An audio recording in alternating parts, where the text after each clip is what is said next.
Bueno, yo soy Javier Oroz, soy el tesorero de AESPI. Algunos quizás ya me conozcáis y otros pues igual les será la primera vez pues que me veis. Bueno, la asociación, uno de los objetivos para este año 2005 pues es divulgar la enfermedad de Willie-Bebson, conocida como síndrome de piernas inquietas, pues por todo el Estado español. Entonces, bueno, hemos organizado esta charla y contando con 3 pesos pesados que tenemos por aquí en la zona. 3 doctoras que nos acompañan, que no podríamos imaginar que estuviesen aquí con nosotros.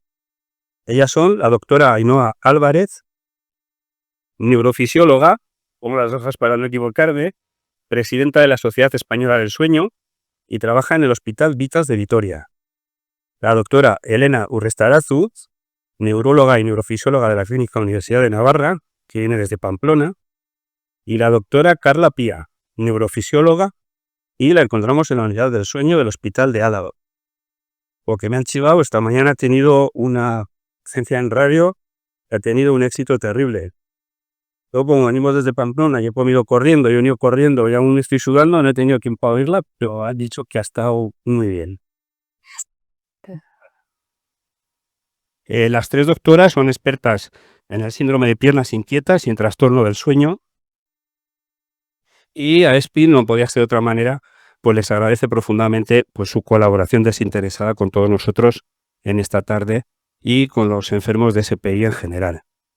También queremos aprovechar para dar las gracias al Colegio de Médicos de Vitoria, que nos ha cedido hoy desinteresadamente esta sala. Y por supuesto a todos vosotros que os habéis acercado hasta aquí pues a escuchar esta jornada. Si os parece, un poquito la forma que vamos a desarrollar la charla es en una serie de preguntas que yo he preparado y que iremos lanzando de manera que ellas puedan contestar conforme quieran o vean, es decir, no va a ser algo cerrado, sino que, bueno, pues ellas irán interviniendo conforme consideren. Y al final de la intervención, pues sí que dejaremos un poquito, unos minutos, sin que se alargue mucho, pues para que vosotros podáis lanzar aquellas cosas que hayan podido quedar sin aclarar. Sí que nos gustaría decir que cuando por favor lancéis estas preguntas sean preguntas genéricas, que nos ayuden a todos los enfermos. Es decir, que no digan, no, si yo tomo 3 de esto y tomo 2. No, el yo no, por favor, que sea algo que nos ayude a todos, porque esto no es una consulta, ellas tienen su consulta y esto es algo que nos tiene que ayudar a todos los socios. Entonces, bueno, si parece, pues empezamos ya. No sé si traéis alguna presentación antes. No, en un principio. De final. Sí. Vale. Bueno, pues como el SPI es un poquito desconocido, o bueno, gracias a Dios cada vez menos, yo la primera que voy a lanzar es, ¿desde cuándo conocen ustedes el SPI? Bueno, yo que vengo de fuera, voy a reconocer, mi primera especialidad fue neurología. Bueno, pues puedo calcular años, pero para el 2001 había acabado. Y no tengo recuerdo del síndrome de piernas inquietas de mi fase de formación en neurología. Y realmente fue cuando me dediqué un poco más al sueño, me acerqué un poco más a la neurofisiología, pues ya rondaría el 2002-2003, cuando fui consciente de que existía. O sea que en aquel momento, durante mi formación en neurología, pues epilepsia, Parkinson, demencia, bueno, de todo, pero de las piernas inquietas, no, ni que existía. Probablemente lo leí en el libro, que como tampoco así, porque no le hice mucho caso. Y tengo que reconocer que, por ejemplo, yo, mucho más tarde de lo que debería haber sido de estudiante, pero ni de estudiante ni formación de neuro. Sí que es cierto, porque en la universidad no te dan clases magistrales de sueño ni de trastornos de sueño en sí mismo. Nosotros sí, que hay, pero es verdad que en mis tiempos no, nada de sueño, ni la apnea, ni nada, y sabe que existía el síndrome de piernas inquietas muy tardío. Ya, pues te quedas tengo. A ver, mi experiencia ha sido que yo me formé aquí en Vitoria, ¿no? Con el doctor Durán y el doctor Rubio, que muchos igual conocéis. Y nos te fundaron realmente la unidad de sueño. Y es verdad que ya habéis empezado. Que no se te oye. ¿Se oía? Bueno. Vamos otro. qué difícil. Que eso, entonces en aquel tiempo, pues como dice Elena, pues los neurólogos siempre les parecía que las piernas inquietas, como yo suelo decir, es más de sufrir que de morir, ¿no? Y entonces siempre las dejaban como un poco ahí, bueno, pues esto es del sueño, y nosotros, como nos gustaba todo el sueño, pues ahí empezamos a tener los primeros contactos. Y bueno, y una cosita, ya no trabajo en Vitas, trabajo también. Por si acaso alguien me busca, pues que no me busque. Que soy compañera de Carla aquí en el Hospital Universitario de Álava, aquí en el Hospital Santiago. Santiago, sí, de toda la vida. Sí. Aquí el problema de... Pues yo durante mi formación como residente me formé en el hospital de Valdecilla y entonces ahí sí que ya en la unidad de sueño ya empezamos a hablar del síndrome de piernas inquietas y luego ya vine directamente a trabajar aquí, que venía por un año, pero se quedaron conmigo para siempre. Y entonces, desde entonces, aunque sí que es cierto que esto de las piernas inquietas me sonaba a mí, fíjate, desde niña en mi familia, porque mi abuelo paterno se metía mucho con mi abuela y decía que mi abuela aplaudía por la noche con los pies. Entonces a él no le dejaba dormir, él se ponía a la radio pues el partido de tenis y decía, bueno, y tu abuela me acompaña aplaudiendo para animar un poco al partido. Pero de aquella no tenía nombre ni apellidos, claro. ¿En qué consiste la patología? ¿Síntomas comunes? ¿Y por qué se produce? Carla, que esta mañana... Claro. Pues uy, tengo el único micrófono bueno, ¿no? Estáis aprovechando aquí. Pues es una enfermedad que forma parte de los trastornos de movimiento durante el sueño. La patología muchas veces, la causa no está del todo conocida, pero sí que se sabe que está relacionada en parte con un déficit de hierro que llega al cerebro, ¿no? Entonces, nosotros en la consulta habitualmente no miramos el hierro en el cerebro, lo que hacemos es una analítica de sangre que es mucho más indoloro, mucho más práctico y mucho más rápido. Otras veces que puede suceder que, como comentamos esta mañana, que los médicos hagamos algo mal, os pongamos un medicamento y os produzca piernas inquietas. También hay cierta agregación familiar, aunque no, me corregís, no hay un gen que sea el gen de las piernas inquietas, como hay otras asociaciones con la narcolepsia o lo que sea. Entonces, causas son múltiples, el mecanismo al final es ese que el déficit del hierro en el cerebro produce un déficit de dopamina, ¿no? Y eso produce las ganas incontrolables de mover las piernas. En relación un poquito a lo que dice la doctora Carla, en la página web tenemos un listado con medicamentos que afectan negativamente al síndrome de piernas inquietas. Es decir, aquellas personas que estén interesadas lo podrán mirar ahí, porque es lo que ella dice, muchas veces pues los médicos no lo saben o no tienen por qué saber. Sí, además son muchos medicamentos que uno no lo pensaría. Unas pastillas que me han dado contra los vómitos y me empeoran las piernas, o sea que si tenéis duda de si esto me la han dado para una cosa que no tiene que ver nada con la neurología, cómo me va a empeorar, pues iros al listado, porque puede estar, aunque no sea un medicamento para algo neurológico, ¿vale? Bueno, ¿tiene sentido que los síntomas se alivien con ponerse de pie? ¿Es por el peso? Tenemos un socio que es parapléjico y tiene síndrome de piernas inquietas. Y él lo calma poniéndose el gato encima. Hombre, yo creo que probablemente lo que hacemos al movernos es activar receptores de movimiento y de que se mueve la piel y se mueven mis articulaciones. Entonces, bueno, pues si el gato le activa esos receptores, bueno, para su cerebro es la calma que le viene, ¿no? Que esos receptores que afortunadamente en la mayoría pueden andar y los activan así, pues el que no puede, pues se le activarán probablemente receptores parecidos. Y será eso. Y yo algún paciente tengo que se pone como en medias de compresión para que le calme, ¿no? O sea, al final es no solamente movimiento, sino que sí que es cierto que algunos Pero movimiento, sobre todo, el tipo de receptores que activas, que es esa información que tira tu cerebro como que le calma que eso ya se está moviendo. Yo creo que serán los receptores que le activa estímulo. Sí, recibir el estímulo. El estímulo. Hay pacientes que también sufren estos síntomas en brazos y otras partes del cuerpo. ¿Eso indica una mayor gravedad de la enfermedad o no tiene? En realidad no tiene por qué, porque es verdad que es como una variante, ¿no? Que a veces tienen también en las manos, pero no por tener estás peor, sino cómo te influya los síntomas, ¿no? de las piernas inquietas. Si te están haciendo que luego no puedas dormir, que estés mal durante el día, que tienes mucha afectación, pues es más grave que por el... Totalmente de acuerdo. Yo creo que un poco la diferencia es el que esté tomando agonistas dopaminérgicos, que antes me afectaba solo a las piernas, Sí. y ahora también me afecta a los brazos, al tronco, a otras partes de mi cuerpo, cuando antes no, y estoy tomando un agonista dopaminérgico. Ahí sí que es la sospecha de que está el fenómeno este de aumento, que el medicamento que era muy bueno al inicio igual ahora me está perjudicando.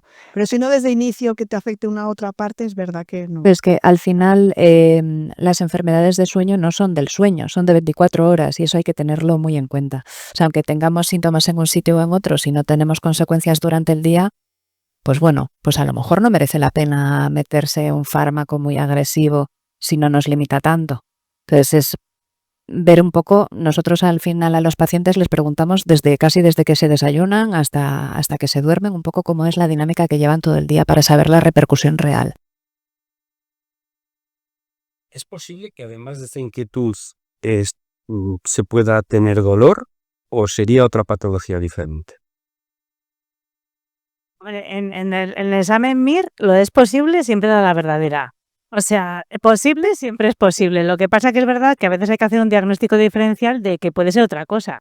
O sea, quiere decir que todo lo que uno cree que puede que son piernas inquietas, igual hay que ¿no? ir al médico, preguntar y que te explore y ver si tienes otra patología que pueda hacer que tengas los mismos síntomas y no tengas un síndrome de piernas inquietas, o incluso que se asocien, ¿no? Porque también está más asociado a veces con polineuropatías, que es una afectación de los nervios, hay en las terminaciones que sobre todo es más sensitivo. Entonces es verdad que si tenemos dolor y es muy, muy atípico, pues hay que hacer una exploración y hay que ver diferentes síntomas para ver si realmente es eso o es otra cosa.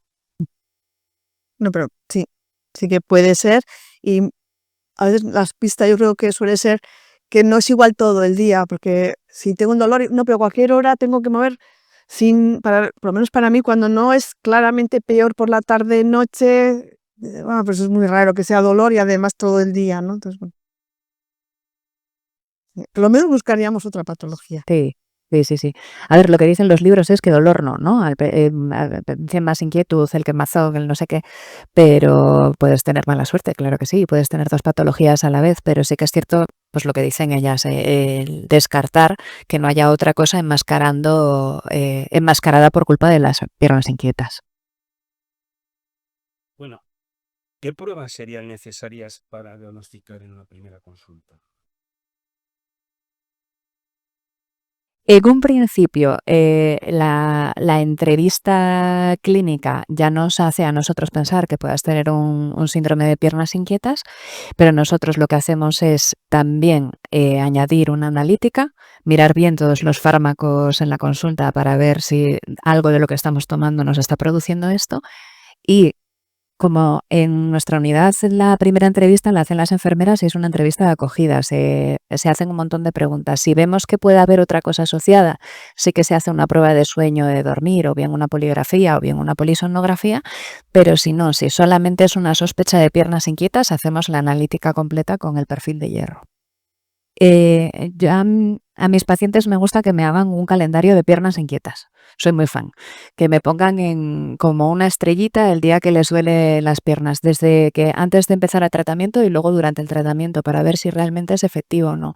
Porque es algo que decíamos por la mañana en la radio, ¿no? Que hay veces que una noche mala ya me ha estropeado todo el mes, pero ha sido una en realidad. Entonces, para valorar un poco de verdad, yo es lo que recomiendo. Y luego también hay pacientes que llegan al médico y le dicen tengo piernas inquietas, pero no es lo habitual. Pero lo más habitual es que muchas veces igual eso lo llevan sufriendo años y años y años y lo dan como pues hay que sufrir, ¿no? Y entonces llegan a la unidad porque no duermen, porque no pueden dormir y te vienen por insomnio. Entonces, claro, ahí es cuando tenemos que investigar porque realmente no, pues, claro, al final te produce un insomnio de conciliación, pero no es un insomnio, sino son piernas inquietas, entonces es un insomnio plus. No, lo que pasa es que se suele decir que tenemos un problema de sueño, realmente no es un problema de sueño. Nuestro problema genera, es decir, nosotros no tenemos, ¿no? equivocado. Es decir, Tiene su ritmo circadiano, ¿no? Que siempre es más por la noche. se le quiero decir que yo no duermo porque las piernas no me dejan dormir. Ya, tú lo tienes claro, pero hay personas que lo están padeciendo muchos años y no tienen tan claro que no se duermen por las piernas. Algunos dicen, no, como estoy nervioso me muevo. Mm. Algunos han llegado, no, algunas personas a mí me dicen, no. Y hasta que les preguntas y hablas y tal, no se dan cuenta, pues es verdad. Tienes muy claro, pero no todo el mundo tiene tan claro, ¿eh? No, claro, desde que estoy diagnosticado. Pero bueno, que si no, a veces uno dices, me muevo mucho y muevo las piernas, pues como estoy tan intranquilo porque no me duermo, las muevo. Y dices, seguro que no será al contrario. Y luego, a veces no, la prueba de algodones los tratas y dices, ¿veis? Bueno, últimamente estamos leyendo mucho pues que la inteligencia artificial pues puede traer avances importantes en lo que son los diagnósticos de enfermedades por un origen genético que puede ser una de las causas, ¿no?, de nuestra enfermedad. ¿Se sabe qué científicos o investigadores, si es que existen, pueden estar trabajando en ello? ¿Conocéis ahí algo concreto o algo que pueda beneficiarnos? Yo, algo concreto de inteligencia artificial para síndrome de piernas inquietas, no. Para el sueño en general, para que cuando una persona llegue a la consulta y con su queja de sueño y puedes hacer un diagnóstico u otro, sí que se está trabajando. Pero para piernas inquietas como concretamente, no. No, y es una pena porque estaría bien que, no sé, que hubiera algún tipo de sensor o alguna cosa para poner en las piernas, ¿no? Conectado con el reloj y el móvil que te diga, pues te estás moviendo mucho. Pero de momento que sepamos, pues no. Porque también un poco lo que decías antes, ¿no? Que no hay una prueba que digas, hago esta prueba, sale así y tengo, sino que es un síndrome que es clínico, ¿no? Lo que nos cuenta el paciente, ahí podemos hacer, no hace falta hacerle nada más. Es verdad que un porcentaje muy alto, un 80%, se acompaña de movimientos periódicos de piernas durante la noche, pero eso es otra cosa. Porque tú puedes hacer mover las piernas de manera periódica y no darte cuenta. El que se da cuenta es el compañero, ¿no? Y entonces, y no tener síndrome de piernas inquietas. Entonces ahí como... Ahí no está claro, ¿no? Se cree que es lo mismo, pero no. Entonces, no hay una prueba. Estaría bien tener una prueba como, ¿no?, como el colesterol, que siempre es el ejemplo de tener ahí una analítica. Sí. Y en un principio no le daban importancia, así que, bueno, nunca se sabe, ¿no? Pero llegaremos a eso. También el sueño es una ciencia un poco nueva, ¿no? Empezó hace 70 años, 60. Vaya lo que nos queda por aprender, por mejoraros. Bueno, hay mujeres embarazadas que nos preguntan en la asociación qué tipo de medicamentos o qué medicamentos pueden tomar durante los embarazos. Y algunos sí, algunos no. El embarazo al final es un estado que tiene fecha de caducidad, menos mal. Y muchas veces el síndrome de piernas inquietas durante el embarazo sí que está relacionado con el hierro, porque te bajan los niveles de hierro mientras estás embarazada y entonces en ese punto se puede tomar hierro oral en un principio sin mayor problema. El problema que pueden tener algunas embarazadas es que el hierro oral produce estreñimiento y el embarazo produce estreñimiento. Entonces hay una tolerancia un poco regulera al hierro. Pero bueno, en caso de tomar hierro y poco más, para no tener riesgo para el bebé. Sí, no, ya. ¿Estáis de acuerdo? Gracias. Últimamente en la asociación nos estamos llevando una desagradable sorpresa. Es que cada vez más padres preguntan por niños con síndrome de piernas inquietas desde muy jovencitos. Bueno, las preguntas serían, igual no conocemos, pero ¿eso puede ir a peor de adulto? ¿Qué recomendaciones se les puede dar a los padres con niños con SPI? Bueno, yo no trato niños. Nosotros Ya se lanza. Pues es que los niños, pues sí, también pasa que cómo lo cuentan, ¿no? Fatal. Depende de qué edad tengan.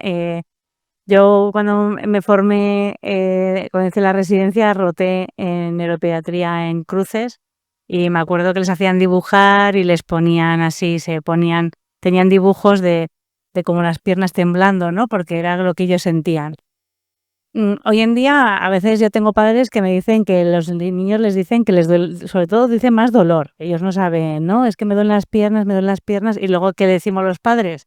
pues estarás creciendo. Para yo. Entonces, diferencia las crecederas del síndrome de piernas inquietas. Algún niño también pide como masajes, ¿no? Frótame un poco de aquí que no sé qué tengo. Eso es, pero eso ya los que ya te hablan y Claro. es verdad que estará infradiagnosticado, por supuesto, y luego también hoy en día está muy en estudio también el síndrome de sueño inquieto, que también se habla de relacionado con el hierro, entonces hay como pues son movimientos píricos de piernas en niños que son mucho más raros que en adultos, síndrome de piernas inquietas en niños, sueño inquieto en niños, que todo también sueño inquieto, pues hay una normativa, porque ¿qué niño no se mueve durmiendo? ¿No? Entonces hay que buscar que se mueva mucho, no más de lo normal, entre comillas. Entonces, bueno, yo creo que ahí hay un campo muy importante. Pero bueno, yo en principio, como hoy en día tenemos el hierro como parte primera de tratamiento, como antiguamente empezábamos con los agonistas dopaminérgicos, ¿no?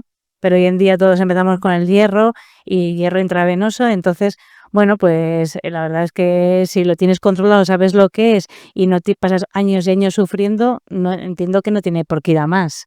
Sí, porque yo por si acaso le preguntaba a Mila Merino, que sabía que trataba a niños, no yo, bueno, voy a preguntar, porque como estaba en la lista, no, y lo mismo que es con hierro y que generalmente van bien. Y que con la edad tiende a desaparecer. O sea que, porque la pregunta era, si empiezas de niño va a ser peor, no, que van bien con hierro normalmente y que suelen ir bien. Es una doctora pediátrica que colabora mucho con la asociación. Y es la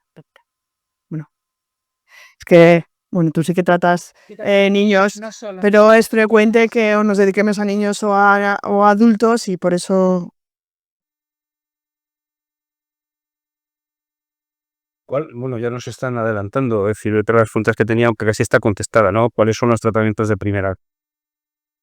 Hablado del hierro, entonces pasaríamos a la segunda, ¿no? Bueno, hay un poco, sí, hacer el inciso que hasta hace no tanto tiempo, de primera línea, incluso antes de que supiéramos del hierro, eran los agonistas dopaminérgicos, y ahora aquí sí son, creo que son la tercera línea, o sí, la tercera, o para los americanos creo que la cuarta, intentar no empezar. La experiencia es un punto, lo que se vio al principio funciona muy bien, entonces poníamos agonistas dopaminérgicos porque funcionan muy bien, no al 100%, pero a una gran mayoría. Lo que se ha visto a base de poner a muchos pacientes es que a veces te estás metiendo en un lío para el futuro, que al principio me mejoran, pero igual con el tiempo el mismo medicamento milagroso del inicio me está empeorando. Y estoy en un punto que no puedo subir porque empeoro, pero tampoco puedo bajar. Que no, me empeora, lo quito y ya estoy, no, tampoco.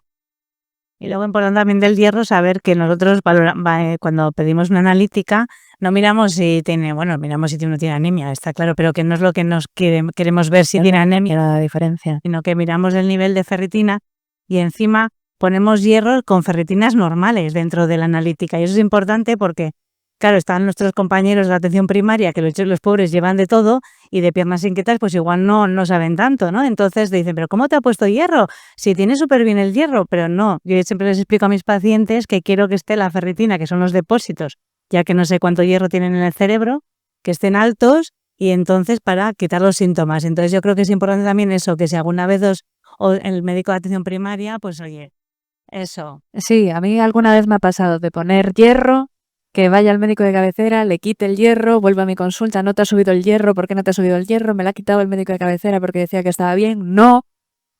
Y al final es un jaleo. El límite normal de ferritina, que antes era 20, la última analítica que he visto era 10, el normal bajo, y si no tiene piernas inquietas, tenemos que estar por encima de 75. Claro, de 10 a 75 el médico de cabecera dice, pero si está perfecto, claro. no tiene anemia, tiene ferritinas de 45, y en cambio llega el que está actualizado en piernas inquietas, dices, ya, pero tú eres por encima de 75. Es entendible porque el médico de cabecera tiene normalidad por encima de 10 y nosotros queremos que esté por encima de 75, que está muy por encima del 10. No es raro que el que no está actualizado en piernas inquietas le parece, claro, que no tiene sentido dar. Hoy muchas veces me pasa, es más, voy al hematólogo que quiero que le ponga hierro endovenoso, pero... Con estos niveles, ¿cómo la vas a poner, no?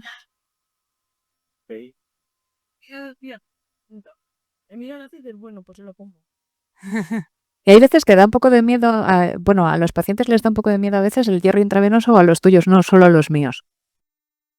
Que sé que esos tal se los asusta de momento, luego que no le tiene, en mi hospital no le tienen miedo a poner yo, no. En mi sensación a veces es que hay gente que dice, entonces esto es una transfusión. Y hombre, no exactamente, es como cuando te ponen un suerito si vas a urgencias, no pasa nada. Pero sí que hay gente que le da un poco de más aprensión que la pastilla. Y hay veces que con la pastilla no hay manera de que suban los niveles de hierro, que es algo que también dijimos por la mañana en la radio, porque el hierro oral pues se absorbe lo que se absorbe y además lo ideal sería tomarlo completamente en ayunas o con vitamina C para que se absorba bien. Pero yo me tomo el hierro y luego me tomo un café con leche, vamos a ver. Entonces ya está, se acabó. Ya no se absorbe nada. Entonces es un poquito más complejo y sin embargo el hierro intravenoso, como va directamente a donde tiene que ir, es chispum. La regulación de la absorción del hierro de nuestro organismo lo compara según lo que ve en la periferia, no en el cerebro. Entonces, cuando ya tienes niveles relativamente altos en la sangre periférica, el cerebro piensa, o el cuerpo, no, el intestino piensa que ya tiene suficiente y no absorbe más, porque cree que tiene suficiente, no es consciente que el cerebro no tiene suficiente. Entonces ahí es cuando la única manera de que llegues es endovenoso.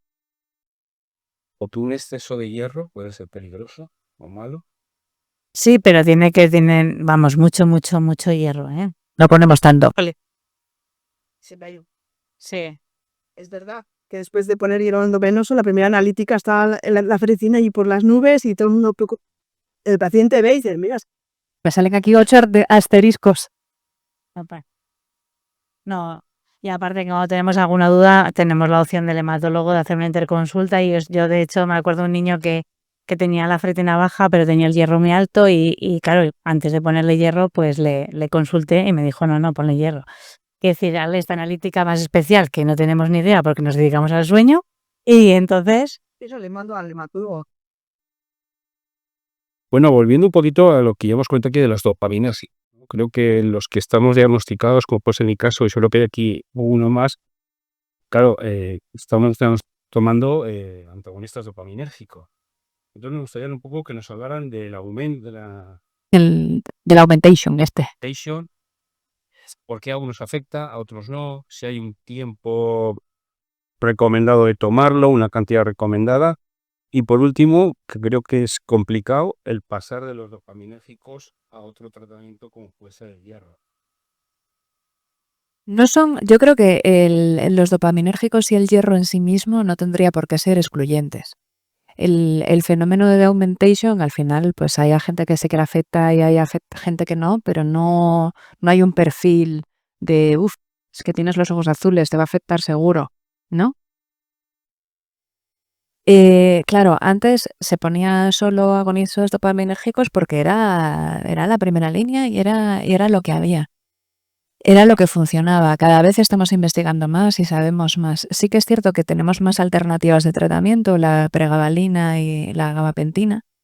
No sé si alguien de aquí ha tomado alguna vez pregabalina o lírica, que se llama igual, pero los primeros días da mucha borrachera y eso no es lo ideal. Entonces, a mí particularmente es un fármaco que me puede gustar, sobre todo para los pacientes que tienen muchísimo insomnio, porque te lo tomas y te quedas ñeque, hablando mal y pronto, pero claro, yo no quiero estar por la mañana igual de ñeque. Entonces es un poco buscar también el momento idóneo a veces de poner ese tipo de fármacos a los pacientes. De, ¿tienes mañana una reunión importante? No lo tomes. No probamos ahora, vamos a probar con tiempo de margen y así. Y a mí particularmente me cuesta mucho que se adhieran a ese tratamiento porque los efectos son súper desagradables. Yo creo que uno de los problemas de los agonistas dopaminérgicos son la dosis, ¿no? Porque al principio no se sabía, entonces no respondes, te subían la dosis, no respondes, te subían la dosis, y ahora se sabe que cuando tienes una dosis muy alta es cuando tienes más posibilidades de tener, ¿no? Augmentation. Entonces, yo, por ejemplo, que más me formé cuando empezaban a publicar el augmentation, tengo esa suerte. Entonces, claro, empiezas con dosis bajas y sabes que si no responde, pues que no tienes que subir mucho, que no... También hay que también explicar que es el mismo tratamiento que para el Parkinson, pero que esto no tiene nada que ver con el Parkinson. Se asusta, sí. Me gusta contarles eso porque, claro, ¿no? Pues tú lees el prospecto y dices, pero qué mala pero... Lo voy a terminar. Y no, en cambio no hay ninguna relación, pero sí que es verdad que eso, que dosis, a veces aguantar un poco con dosis bajitas a ver si responde, pues es la única opción para no tener luego problemas. Pero luego quitarlos es muy complicado. Yo he tenido alguna paciente con mucha dosis y muy complicado. Un poco, claro, cuando ya estás en ese momento malo, antes de pensar en bajar, introduzco algo a ver si le controlo los síntomas y cuando ya está bien empezar a bajar, sabiendo que las 2 primeras semanas pueden ser horribles, aunque bajes un 10%. Lo que pasa es que en varias personas luego esperas, malvives esas 2 semanas o unos días y otra vez te normalizas. Lo que pasa es que otra vez tenemos que ir bajando, ¿no? Entonces, bueno, ahí se va, pero es muy difícil. De hecho, ahora aquí creo que tenemos más miedo a usar opiáceos, pero los de Estados Unidos están muy pro de si tienes eso, van a por opiáceos y como dicen, porque parece que el riesgo de engancharte no es alto si es por piernas inquietas, porque es para controlar algo concreto. Ellos no les tienen tanto respeto, yo creo que en España tenemos más respeto. Pero, yo en la charla de uno de los que es como el primero en las guías, que les dijo, yo hace años estaba en la guía diciendo primero agonistas dopaminérgicos y ahora estoy diciendo, X años después de haber tenido muchos pacientes con esto, que intentar evitar por todos los medios, ¿no? Los agonistas dopaminérgicos, ¿no? Pero luego sí que él hablaba con mucha tranquilidad de, antes de un agonista dopaminérgico casi le pongo, ¿no? Un opiáceo, que no sé, porque en España todavía No lleva su bueno, punto. nos va como respeto, ¿no? A él no le das. Ya tenemos un problema grande con las benzodiazepinas, da muchísimo miedo el problema de los opiáceos, vamos. No le tienen miedo a ello. Lo que pasa es que también tomar la dopamina hace que te enganches más, ¿no? Porque la dopamina es una terapia que hace que nos enganchemos a las cosas. Sí, de hecho luego hay gente que se desinhibe un poco de más, digamos, y se pueden volver un poco ludópatas y actitudes de riesgo y claro. Pregunta, ¿no? En los prospectos viene que uno de los efectos secundarios pues es esa compulsión a comprar eso, pero de manera compulsiva, Sí. tal, adicción al juego, Siempre se piensa que no por los niveles. que os haya transmitido que efectivamente le produce. Pues mira, yo recuerdo uno que nos contaron que tenía este problema y la familia y no lo tratábamos nosotros y resulta que estaba con agonista de dopamina. Igual hay que quitar esto, igual. O sea, que al revés, ¿no? Que sale el problema sin saber qué es por... Sí, porque al final la dopamina funciona tiene muchas funciones en el organismo, ¿no? No solo el moverse entonces, pues sí que se sabe que el que hace fenómeno de aumento tiene más riesgo de tener este tipo de problemas pero el por qué yo creo que no se sabe ni uno ni el otro. De hecho, hablamos de déficit de dopamina, pero hay personas con piernas inquietas que si les haces la medición en hidroencefaloarquídeo tienen más. Lo que les falla son los receptores y el metabolizar y el manejar la dopamina, más que igual es un tema complejo. No solo le falta dopamina. Hablamos fácil, o sea, como para entendernos, le falta dopamina, pero luego no necesariamente es falta la dopamina, igual falta el receptor que la coge, o sea, que es muy complejo. Bueno, mi siguiente pregunta casi está contestada o no lo sé. ¿Ya no suelen prescribir los dopaminérgicos desde el inicio o depende del perfil del paciente? De inicio yo creo que ninguno. Sí, y la segunda línea sería más lo que decía Carla, ¿no? Probar eso. La dosis súper para que toleren la pregabalina o la dosis. Claro, es que las guías además ponen, empieza con 75 miligramos de Lyrical, no lo tolera nadie. Lo menos que hay es 25. Si hubieran gotas, para mí sería lo ideal. Soy súper fan de la prescripción en gotas, porque así. Es lo que recomiendan más. No. Desgraciadamente, a día de hoy no hay una cura y es una cosa que cuando pones un tratamiento sabemos que hay que pensar a futuro. Entonces, bueno, como hay que pensar a futuro, aunque el médico diga empezamos poco a poco, sí que somos conscientes que el que lo está sufriendo lo está pasando muy mal. Pero también, bueno, pues dentro de la serenidad de que sabes cómo va la enfermedad, a veces sabes que es mejor tardar igual 2 meses en controlarte los síntomas que hacerlo rápido, porque dentro de 2 meses vamos a tener un problemón. Entonces, bueno, a veces es, pues que estoy súper mal y me han dado una dosis que no noto nada. Pero sí que hay que pensar un poco a futuro, no quitarte en 2 días los síntomas y dentro de 3 meses a ver qué hacemos, ¿no? Paciencia con los tratamientos. Sí, porque a veces nos pasa que nos llega el paciente en la semana y de no, lo he dejado porque no me hacía, pero hombre, si te ir. Sí, pero es porque pensamos también a veces en futuro, que si queremos hacer rápido porque es un momento angustiante, es que este mismo angustiante todavía más complejo va a ser dentro de pocos meses. Te acostumbras a una cantidad Y entonces a veces artes de, ¿no? sí. Que no es que no seamos conscientes de que lo estás pasando muy mal, pero también somos conscientes de que si lo queremos hacer rápido, esto igual acaba mal. A ver, es una patología al final muy, muy compleja, relativamente nueva, de hace pocos años, y el arsenal terapéutico que tenemos también es el que es. Entonces hay que ir poquito a poco, hay paciencia de paciente, a lo mejor va por ahí la cosa. Eso que hay que ir muy poquito a poquito. La siguiente pregunta que tenía aquí preparada es un poco compleja. Es decir, hay gente que nos llama a la asociación que la medicación no les hace nada y están desesperados. ¿Qué le podemos transmitir a esta gente? ¿Qué les podemos decir?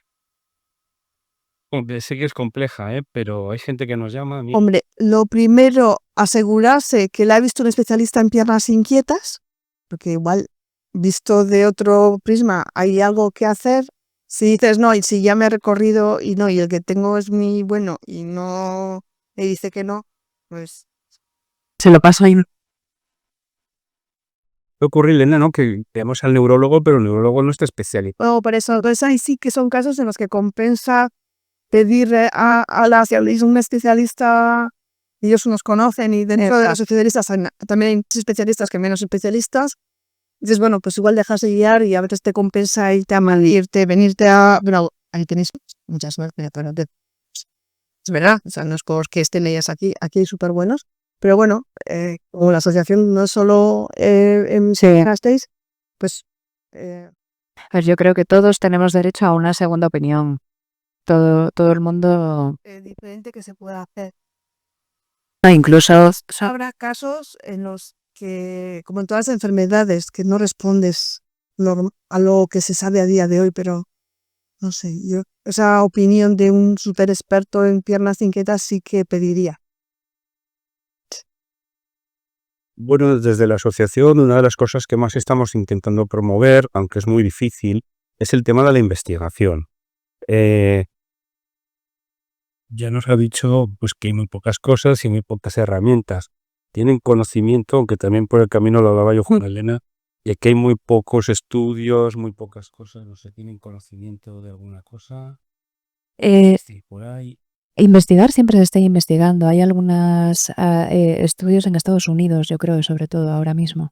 Yo he estado leyendo últimamente de como una especie de bandas o estimuladores a nivel local en las piernas que te estimulan los nervios, que todavía no tienen una recomendación fuerte porque se están investigando, pero podrían ser. Que tienen, la FDA lo ha aprobado para uso y en las guías de ellos ya vi.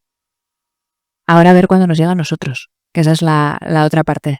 Tiene que aprobar Europa y después Europa lo tiene que aprobar Claro. España, ¿no? O sea que podríamos hablar de que se está investigando en un medicamento específico para nuestra enfermedad. Claro, yo pues un poco la dificultad es lo que decía Elena, que como tampoco todavía se sabe exactamente por qué se produce la enfermedad, es muy difícil, ¿no?, trabajar en algo que vaya hacia ahí. Entonces, Que eso sí se está estudiando. eso te iba a decir, que eso más a nivel igual de animalitos, de ratones, de básica que decimos nosotros, ¿no? Pero que son súper importantes porque la básica es la que da la llave para investigar hacia nuestros De pacientes. repente, pues sí, está alterado el glutamato. Pues ¿qué medicamentos modifican el glutamato? La adenosina, pues ¿qué medicamentos? Sí que el saber que está alterado incluso nos ayuda a pensar que podría ayudar, ¿no? ¿Tenemos algún fármaco ya descrito que...? No sé. Eso, yo a corto plazo, pues no, pero a largo plazo yo espero que sí, vamos, que... Últimamente, y es una gozada ver la gente que ha acudido, estamos abriendo grupos por cercanía a través de WhatsApp para poder tener más cercanía con los socios y mucha gente nos está transmitiendo lo mal que nos está pasando. Yo a ustedes, cada vez hacerles la pregunta de si son conscientes de que sí, pero ¿creen que los médicos de atención primaria son conscientes de lo mal que lo pasa una persona con SPI? Yo creo que cada vez más, pero charlas como esta ayudan también a la divulgación un poco general, porque es lo que decíamos antes, ¿no? Los médicos de atención primaria ven todo, absolutamente todo. Es muy difícil estar actualizado de todo. Entonces, este tipo de charlas, la intervención sobre todo de los pacientes, no tanto de nosotras, de los pacientes en la radio que cuentan su experiencia, cómo han sido su tejemaneje y así, viene fenomenal para que por lo menos nos suene y sepamos a quién le tenemos que derivar los pacientes. Bueno, yo creo que sí, porque, bueno, habrá gente que no, pero yo en general yo creo que sí, porque todos tenemos algún paciente que ha ido a urgencias y todo porque una noche en cama. Y entonces en urgencias, pues mañana a ver si te puedo ver en la consulta, porque también les pilla un poco como con el pie cambiado, ¿no? Y dice esto de las piernas inquietas, ¿qué le pongo? O sea, un nolotil, o sea. Yo en Navarra hicimos una charla, yo creo que era pospandemia, prepandemia, no sé. Pero participaba el que es ha sido presidente el doctor Mozota, y hizo una entrevista así, no bien hecha, pero entre o sea, compañeros así de atención primaria, y llamativamente muchos no conocían que existían las piernas inquietas en Navarra. Entonces, que sí que un poco la idea de todavía hay que mejorar, ¿no? Yo sé, por ejemplo, yo sí que doy clases en la Universidad de Navarra, y ahí desde primero de medicina, no, desde segundo de medicina saben que existen las piernas inquietas y saben ya más o menos lo que sabemos, ¿no? Pero sí que la medicina del sueño yo creo que empieza a entrar a las universidades, que no había, ¿no? Entonces, porque no es solo, en más universidades se empieza a hablar de la medicina del sueño. Entonces, creo que es algo positivo. Eso es que ya toda la neurofisiología en sí no estudiábamos en la carrera, no sabíamos lo que era. Era un apartado, ¿no? Existía, yo cuando cogí neurología no sabía que existía neurofisiología. Ajá. No lo había planteado, no sabía que existía. Y por lo menos empieza yo, este año pasado, al anterior, tengo una hija que es enfermera y me mandó una foto, un libro, que aparecía un folio que hablaba del SPI, por lo menos. Pero le hizo gracia, ¿no? Y me lo mandó, ¿no? Entonces, bueno, es el, a meter a las universidades y por lo menos lo que decía la doctora suene, ¿no? Hombre, y también tienes que cambiar un poco el paradigma, no solamente lo que decía al principio, que no es una enfermedad igual que no mata, ¿no? Que igual es en neurología y hay enfermedades, vamos a decir, entre comillas, peores porque te puedes morir de eso, pero sí sufre mucho, ¿no? Y entonces yo creo que la calidad de vida es lo que tenemos que buscar, una buena calidad de vida. Yo creo que es fundamental hoy en día. Pues será un poquito más tarde. Se habla de salud siempre de prevención. Nuestra enfermedad se puede prevenir, podemos tener hábitos. Hay La tenemos o que la vamos a hacer. Hay situaciones que la empeoran claramente, pero tanto como prevenir de tomo vitamina D y me pongo un poco al sol y a ver si así no la tengo, no. Pero, por ejemplo, en las épocas más calurosas del año, los pacientes están peor porque el calor lo empeora, o alguien que no está habituado a hacer mucho ejercicio se mete a CrossFit y entonces esa noche no duerme por culpa de las piernas inquietas, ¿no? El tema de los fármacos lo empeora, entonces hay que estar un poquito pendientes que cuando te vayan a poner una cosa, pues ya que tenéis vosotros un listado, revisarlo. Y no sé si se me ha olvidado alguna cosa más que lo empeora. El alcohol, gracias. El alcohol. No, pero todo está en la media, ¿no? Porque hacer ejercicio intenso es malo, pero sobre todo por las mañanas, un paseo y un ejercicio, esto es bueno, ¿no? Entonces, si todos debemos cuidar la higiene de sueño, pues el que tiene piernas inquietas igual todavía con más cariño. Okay. Por ir terminando yo ya y luego abrir un poquito el debate, lo que hablaba antes, Ainhoa, sobre ya no calidad de vida, sino nuestra enfermedad es invalidante. ¿Qué conocimientos? Lo hablaba yo antes cuando él era por el camino, ¿no? Es decir, un camionero, un chofer de autobús, trabajos en altura, que han dormido 2 o 3. Tú pensar que una persona sea conductor de autobús con SPI, yo he dormido 3 horas, y va con 50 chavales detrás, se le pone un poquito.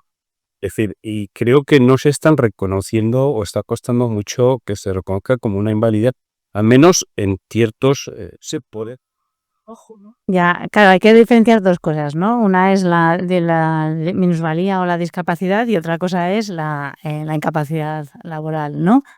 Claro, cuando tú vas yo trabajé casi un año valorando minusvalías aquí en Diputación y bueno, y me conocía la ley de entonces, ahora me la he revisado por si acaso me preguntabas.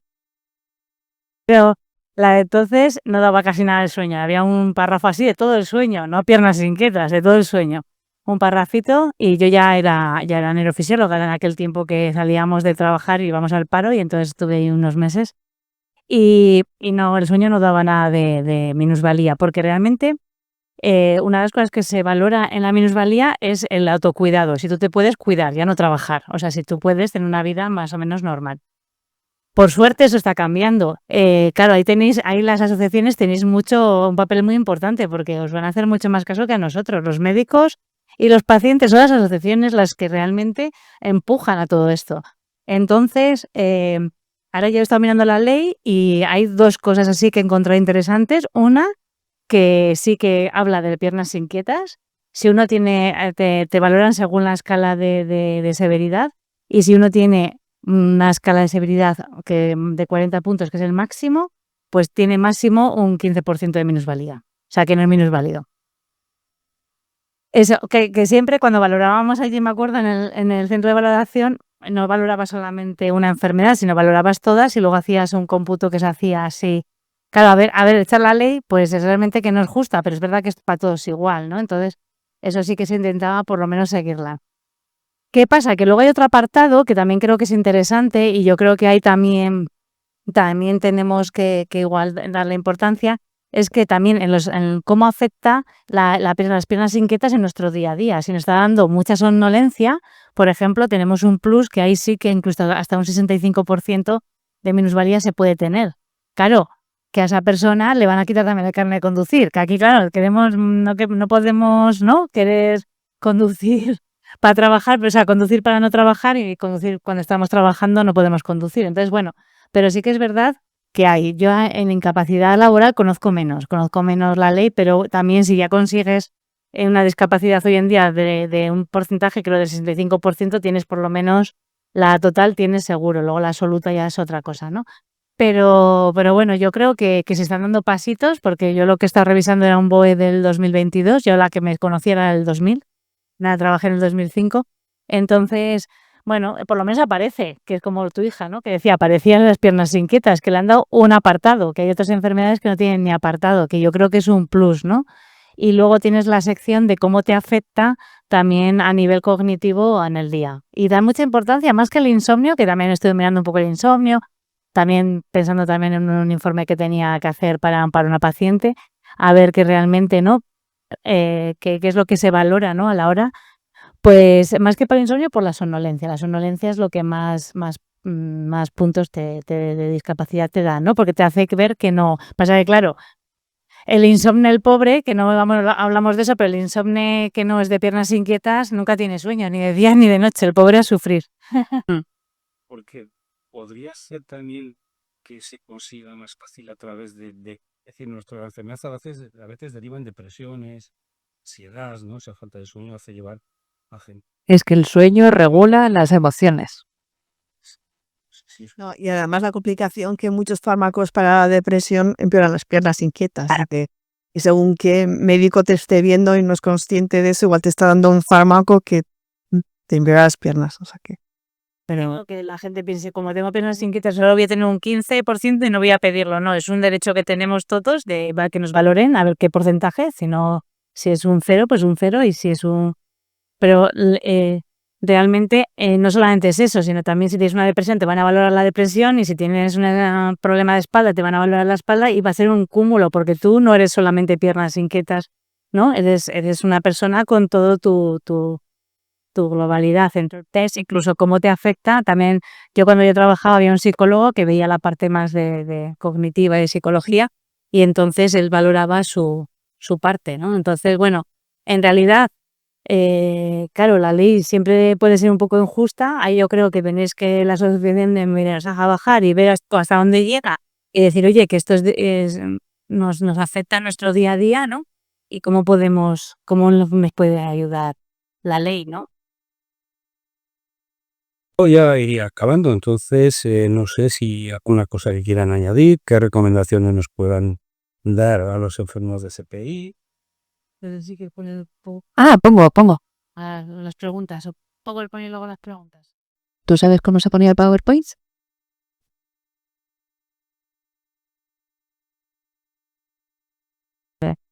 Dicho que cogía este aquí. Entonces aquí, Que conste que los neurofisiólogos nos dedicamos todo el día a ver un ordenador, ¿eh? Sí. Nada, como para recapitular, ¿no? Lo de qué pruebas necesitamos, pues de entrada, una analítica completa con perfil de hierro. Yo aquí puse un calendario, me vale diario calendario. No traje el ejemplo que tengo de una paciente que se lo pongo a todos los pacientes en la consulta porque me lo hace hasta con gráfico de colores y me parece maravilloso, pero me vale una estrellita. ¿No? El día que estemos mal de piernas inquietas, poner un asterisco, y otras pruebas en caso de que tengáis mucha somnolencia, que decís que roncáis además o lo que sea, pues ya nos meteríamos en el laboratorio de sueño a hacer una polisomnografía o una poligrafía respiratoria, ¿vale? En circunstancias que pueden empeorar, en los días de calor, yo creo que prácticamente todos mis pacientes en verano están fatal de los fatales, por suerte vivimos en el norte y tampoco es para tanto. Realización de ejercicio intenso más de lo normal, sobre todo en horas cercanas a la hora de dormir, eso nos empeora muchísimo. El alcohol, aquí sí que me acordé y lo puse. Vale, la menstruación y el embarazo pues son circunstancias que nos lo pueden agravar, sobre todo por el tema del hierro, ¿vale? Y luego pues las medicaciones. Aprovechamos, nos metemos en Gaespi y miramos el listado de las medicaciones que nos empeoran, ¿vale? Tips que ayudan a mejorar. Pues lo que decía antes Elena, mantener una buena higiene de sueño es fundamental para la gente en general y para los de síndrome de piernas inquietas en particular. Pueden venir bien los ejercicios de relajación antes de dormir, no van a quitar las piernas inquietas, pero sí que nos van a ayudar un poco a bajar las revoluciones de todo el día, pues sobre todo las revoluciones mentales, ¿no? La aplicación de frío no está científicamente probada, pero sí que es cierto que yo tengo muchos pacientes que se compran las típicas cremas del Mercadona que sirven para la celulitis y se la echan ahí y con unas duchas de agua fría les alivian un poco los síntomas. No curan, pero pueden ayudar. Y el mejor tip para mí, pedir ayuda, ponerse en contacto con el médico de atención primaria para que los derive a un especialista y con las asociaciones para que les eche una mano. Y ahora voy a aprovechar aquí un momento de publicidad. Nosotros nos vamos a seguir formando siempre. Y ahora lo que tenemos es en Santiago de Compostela en abril, justo después de Semana Santa, nos vamos a seguir formando de este y de otros síndromes en la reunión anual de la Sociedad Española de Sueño, que va a entrar aquí la doctora Álvarez como presidenta en funciones en Santiago.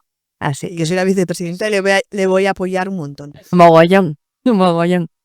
Así que nada, muchísimas gracias a todos por venir y a ESPI por invitarnos. Gracias por venir.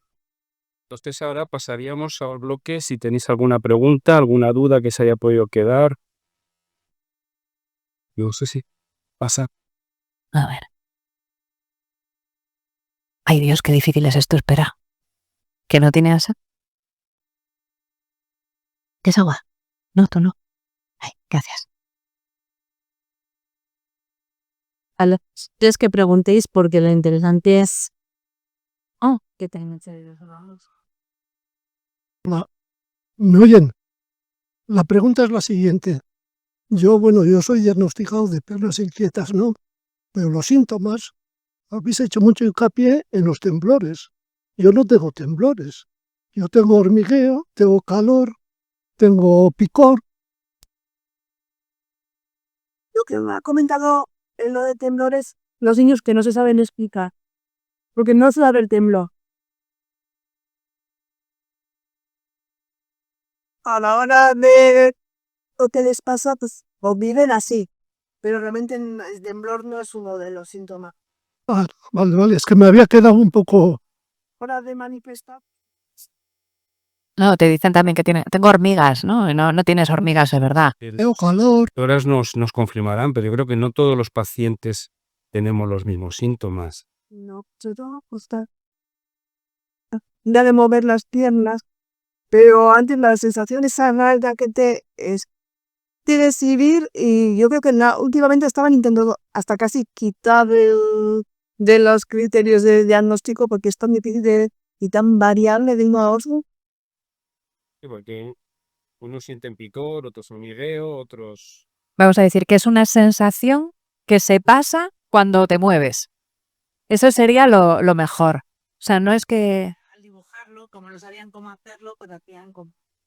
Es que yo me he quedado con eso, digo, yo temblores no tengo. A mí me han contado de todo en la consulta, me quema, me pica, me hormiguea, me duele, pero no me duele, se me sube la bola, pero luego no la tengo subida. O sea, es una sensación en realidad muy desagradable, eso sí, y que solamente se pasa moviéndose. Vamos. Noche hay movimientos de piernas. No sé, tíos. ¿Dónde, verdad? Trabos, tras. Por astera. Porque a mí, por ejemplo, a veces cuando no muy claro que me aprietas, sí que hago por eso no creo que para ver si tiene momentos periódicos, porque aunque no es lo mismo, y puedes tener piernas inquietas y no tener momentos periódicos de las piernas, y viceversa, si los tienen, me hago sí que van a ser piernas inquietas. Cuando dudo porque algo no me encaja, digo, y igual hago una prueba del sueño, tiene momentos periódicos, pero si los tiene que me ayuda a decantarme a que eso Sí. sea. No solamente la pido, sino que además me fijo mucho en la vigilia previa al sueño, en qué hacen antes de quedarse dormidos. Me pasó con una paciente que no me juraba y me perjuraba que no tenía piernas inquietas, ni no es ninguna situación desagradable, y yo tenía un insomnio que no había por dónde cogerlo, no eran los típicos síntomas de insomnio, y le hice una polisomno. Y se pasó toda la primera, o sea, ella decía un insomnio de conciliación, 3 horas tardó en dormirse, y con los pies estaba así todo el rato. Y oye, ¿y esto de los pies? Y ella me dijo, no, es que si si me paro no me puedo dormir. Y mujer, pues claro. Pero sí que es cierto que a la desesperada no lo dicen las guías, pero sí que solicito la prueba. Tengo que Google condado yéndome a decir a mi vida. Yo voy a hablar en mi caso. A mí me empiezan a bailar las piernas al tirar de brinca los saber ido el tope, que al tirar es todo. Entráselo de dando un poquito más de la cuenta, en tomar la medida acá. Bueno, Se dispara. pero me duelen una barbaridad. Las piernas. Yo decirte que al final de tanto brincar las piernas, producen dolor. Pero aunque no es el síntoma, lo que decía de Dani, no es el síntoma habitual. El habitual no es tanto dolor, sino como una sensación. Te cuentas lo muevo y de tanto mover me duelen. No es me duelen y las sacas tanto moverme, Me jalas y me brincan y tanto movimiento, a la larga te producen dolor. Pero la sensación de movimiento cuando te quiere empezar el síndrome a moverse, como digo yo, empiezas así, y te tienes que levantar. Empiezas a andar y entonces ya se va calmando. Mira, yo creo que una cosa que también estaría guay no solamente es tener un tratamiento de mantenimiento, sino el rescate como en el asma, ¿no? Que tienes ahí el Ventolin. Tener una cosa similar para las piernas inquietas estaría estupendo. Apuntamos, un Ventolin para piernas inquietas. Hola, yo sí tengo temblores y lo que dice la señora lo mismo, y me produce bastante dolor y temblores te puedo decir que se mueve la cama entera. Mi mujer operada de la rodilla, yo tenía que irme porque si no es terrible, terrible. No son temblores como eso. Movimientos muy seguidos, los para y el hormigueo y todo esto. Y luego también quiero decir otra cosa, habéis comentado. Desde la medicina somos como más, ¿no? Un temblor es... Somos muy exquisitos con la terminología, claro. Habéis comentado. Porque se puede. A ver si lo digo bien. Los que tenemos síndrome de piernas inquietas no controlamos los movimientos voluntarios, Eso es. con lo cual se convierten en involuntarios. Te lo has estudiado.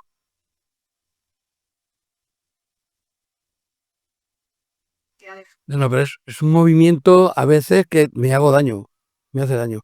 Y otra cosa quiero decirte, habéis comentado del hierro y la doctora, que no sé si me recuerda, yo tengo el gen de la hemocromatosis contrario, porque yo tengo, aunque no se me desarrolló, tengo el gen de la hemocromatosis, que es exceso de hierro. Lo que pasa es que es un poco lo que decía Elena, que claro, no solamente es que falte dopamina porque falta hierro, falta dopamina, sino que hay algo en el entrenamiento que no funciona bien. ¿Cómo lo intentamos arreglar? Pues metiendo la sustancia, metiendo una sustancia que hace que realmente Hay personas que les estábamos dando y seguimos dando agonista dopaminérgico y luego les miran el nivel de aquí en investigaciones y dicen, si tiene más de lo normal. Entonces, Pero como el receptor no les funciona bien, pues que ya.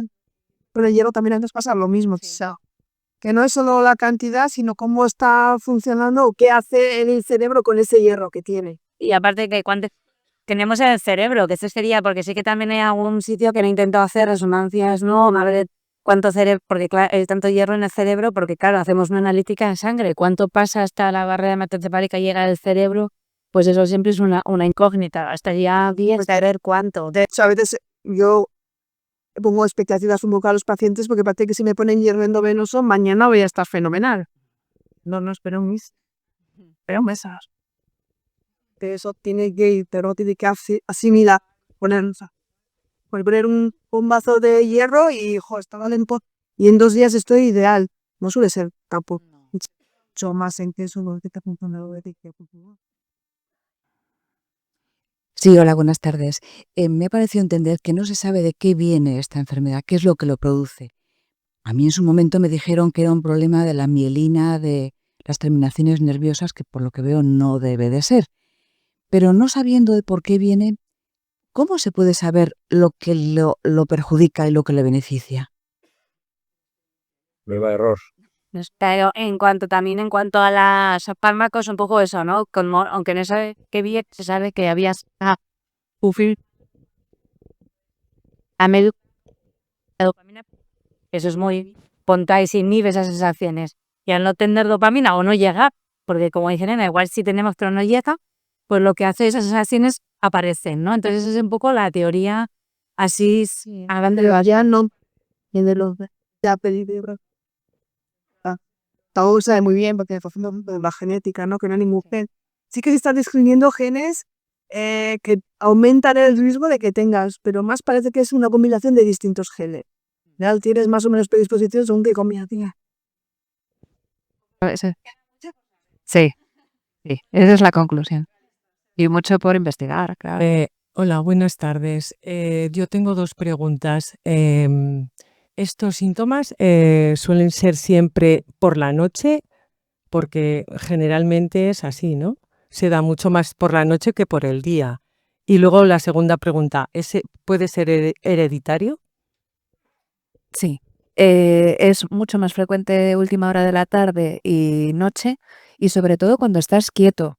O sea, tú mientras estás haciendo la cena o estás haciendo las cosas de casa no te vas a dar cuenta, pero en el momento en el que te sientes a relajarte, ahí aparecen. Y luego hereditario, pues eso, hay varios genes que están descritos, pero hay mucho componente familiar. Todo. Sí. Tampoco es que si mi madre tiene piernas chiquitas yo las voy a tener. No, ya te digo, mi abuela las tenía. Y mi padre también, y yo no. De momento, de momento, de momento no. No, en los embarazos vaya, pero... ¿Sabes si la alimentación puede favorecer el que se calme? Una alimentación rica en hierro para evitar la anemia, pues por lo menos si no soy vegetariano que no suplemento con nada y no tomo carnes rojas y no tomo, pues más fácil, pero no tenga tanto depósito de hierro porque no ingiere suficiente, pero la dieta equilibrada sí que debe ser. Es que ahora hay alguna corriente por ahí que dice que la dieta keto es keto, ¿no? Keto, que ayuda en el síndrome de piernas inquietas. No sé cuánto hay de cierto, pero sí que es verdad que hay por ahí alguna corriente que está diciendo eso. No, yo... oficial no. Yo quería saber si los pies ardientes es lo mismo que las piernas inquietas. De tener... No sé de quién estamos hablando, no. Ah, hola. Que si tienes también en los pies o las... Es lo mismo, pies ardientes, que en algún sitio, yo estoy leyendo sobre pies ardientes, te arden los talones. Se llama pies ardientes. Se llama también pies Son ardientes. cosas distintas. Y entonces es por eso el motivo que si te pones trapos húmedos o hielo, lo que sea, esto lo alivia, ¿no? Por la noche. No, pero son cosas distintas. Son cosas diferentes. Cosas diferentes. Lo de los Son pies cosas ardientes que y no las tienen piernas. nada que ver. Las piernas inquietas no se calman solo con frío. O sea, el frío a veces ayuda. Las piernas inquietas solo se calman con movimiento. con movimiento. Por eso al final desarrollan o bien un insomnio o incluso a veces que un retraso de fase, ¿no? No me voy a la cama, no me voy a la cama, no me voy a la cama, que si me voy a la cama, madre mía de mi vida, y entonces al final acabas siendo un búho y vives durante el día, en vez de vivir, o sea, duermes durante el día, perdón. ¿Y en qué emisora ha sido esta mañana para buscarlo y poderlo oír? En Radio Victoria, Radio Victoria, ¿y la hora? que ha estado Raquel, que le ponéis cara, que es esta chica de aquí. Asociación hemos pedido el enlace, conseguimos, lo colgaremos, Mm. lo distribuiremos. Si conseguimos el corte, lo distribuiremos. Bueno, antes habíais mencionado la importancia, o sea, vosotros preferís ir medicando muy poco a poco porque después puede tener consecuencias graves. Entonces quería saber qué consecuencias puede tener en cuanto a la enfermedad. Acabes con un síndrome, un efecto de aumento, que estás en el que ni subo ni bajo ni qué hago ahora, es no grave del riesgo de muerte, que es grave es una muerte más, no grave, sino en el que estás en el punto en el que lo que me fue muy bien esos primeros meses, ¿sabes? Me está empeorando, ¿y ahora qué? Pero tampoco no puedo bajar, tampoco puedo subir. ¿No? Como que te pasas de frenada. Fase 2 ya como que Atentos con agonistas dopaminérgicos que han empezado, estaban mejor al principio, pero luego le subieron una medicación porque les venía un poco más síntomas y luego de repente tienen más durante la siesta, por los brazos, ya no pueden ni estar aquí, estar así, sería un horrible porque yo di una gran médica y dije, no puedo estar ni en una conferencia porque ¿qué? Entonces, claro, lo que está tan mal en su calidad de hablar, De muerte, sino de eso, de... No, y que luego limitas, lo decía esta mañana Raquel, que limitas incluso los planes que puedas hacer de, uy, igual a la cena no me voy porque me tengo que levantar en mitad de la cena o ir al cine. Yo hay algún paciente que me dice de, ir al cine, qué riesgo.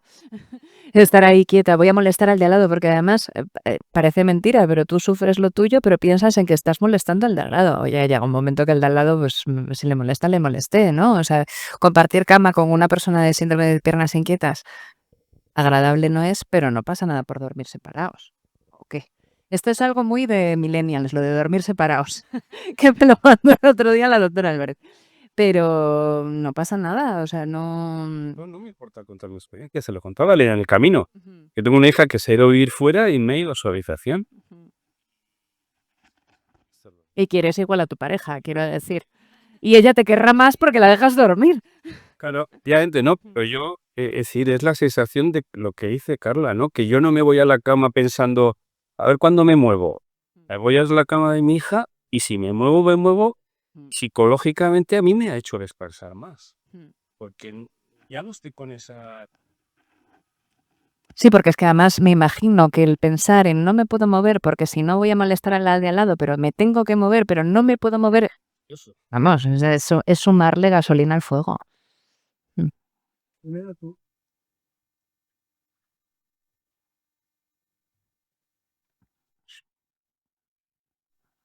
sea, que hay gente que es consciente cuando es que yo me despierto y entonces es cuando noto, o sea, o es a la inversa, ¿verdad? Que me empieza el hormigueo y me despierto, pero vosotros decís que sois conscientes ya delante cuando estáis, ¿no? Esa pregunta se hace a mí. Bueno, yo cuando me lo diagnosticaron era un poquito como tú, es decir, yo al final pues también creo que pues me habrá ido aumentando, ¿no? Pero yo me iba a la cama reventado de sueño, me dormía una hora o una cosa así Te despierto. y me despertaba. Me despertaba, pues no sabía muy bien por qué. Yo pensaba que me despertaba por el trabajo, por el estrés, no sé qué. Y era un poquito pues porque yo creo que las piernas, sin ser yo consciente, se movían, me mantendrían activo hasta el momento que me levantaba de la cama. Yo más que movimiento, Y ahora, es que me empieza, yo pensaba que era la inversa, que me despertaba y sentía el hormigueo, pero por lo visto debe ser que el hormigueo está, yo creo que no hay un 100%, yo creo que no hay un 100% pero siempre entumbado, siempre. sin descanso, a reposo. Es decir, yo igual ahora soy más consciente porque soy más conocedor de la enfermedad. No, pero es que hay personas que realmente empiezan mucho antes de irse a la cama. Realmente ver la tele después de cenar ya... Lo que pasa es que si tú no eres... Y lo que son tus clientes ya desde más típico, Pero perdón, Sí. pero esa consciencia es porque tienes conocimientos. Sí. Es decir, yo cuando no tenía conocimiento, pues estaba en la que mis hijas no querían ver la tele conmigo. Y luego me iba a la cama y me dormía, y a la media hora o a la hora me despertaba. Ahora soy consciente porque sé lo que tengo y lo que me pasa en el sofá. Sí, O sea, no la es que- primera esto fue ponerme medicamento para el Parkinson, que me hizo el efecto es totalmente contrario. O sea, no dormí en los 2 días, solo duré 2 días tomándome ese, pero es que era, o sea, fue el efecto totalmente contrario. Ahora, a ver, pues es verdad que la reacción a los medicamentos es tan variada. Yo, por ejemplo, gente que dice, pues consúltalos mucho insomnio también, que no son piernas inquietas, que es insomnio, ¿no? Y lo que le das a uno una pastilla que dice no la puedo tomar, pero me da un sueño horrible, el otro te dice, a mí no me ha hecho nada, estoy funciona. Yo tengo una conocida que toma, cuando tiene catarro no puede tomar nada con codeína, porque si toma un jarabe con codeína, tome 3 días. Yo misma con el frenador me quedo sopa. Que todas las pastillas para dormir, casi todas tienen o efecto secundario insomnio. Sí. Para dormir y puede dar la susceptibilidad de las personas como muy variada. Lo que pasa es que siempre esto, a la mayoría le hace esto, pues bueno, vamos con las mayorías, ¿no? Pero luego susceptibilidades, ¿cuáles? Pero que a veces hay que tener paciencia también, ¿no? Con los tratamientos. Es pensar que me ha ido y mañana ya estoy sin ningún síntoma, es mejor. Bueno, ya me han puesto una solución y A ver, semana a semana y con el calendario y vamos viendo cómo va cambiando y a veces querer ir rápido, a otros enseguida tus posibilidades. Yo le suelo decir ahora una frase a los pacientes que me decía a mí mi tutor de la residencia, es que con una paja no hacemos un nido. Entonces, con 2 días malos no sabemos realmente si te está haciendo bien o no. Necesitamos un poquito más.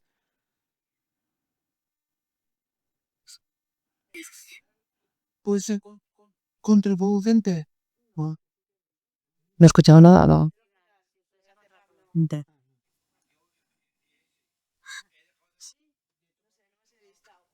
La revisión, pero luego se dice esenista. Hay otros como más, sé que los más Sí, los antidepresivos es como lo más. pues hay una lista enorme de medicamentos, que la mayoría no les van a pero Y yo no es oficial o no está estudiado, pero tengo pacientes a raíz del COVID que se enfermaron de coronavirus y de repente o desarrollan o empiezan a notar o malo X porque todavía no tenemos tanta investigación que empezaron a notar síndrome de piernas inquietas. Además, particularmente un caso que no hay manera de quitárselo. O sea que sí que en lo que dan, a veces yo creo que cuando un médico cuenta lo de las piernas, ¿a qué piensas que tiene que decir? Te dan es para quitarte ansiedad, la más fuera nada lo de las piernas y pues si voy al médico y me da es probablemente porque cree que además tengo ansiedad, me va a ayudar a quitarme la ansiedad, pero sabiendo que eso a mis piernas inquietas no les va a afectar. Vale, está ahí. es que también me imagino que el paciente de piernas inquietas cuando acude finalmente al médico acude ansioso ya, porque no duerme desde hace no sé cuánto, ¿no? Entonces hay una línea ahí. Es eso. A veces y es verdad, o sea, casi siempre en pruebas del sueño siempre dicen, no vi. ¿Cómo se va? Luego.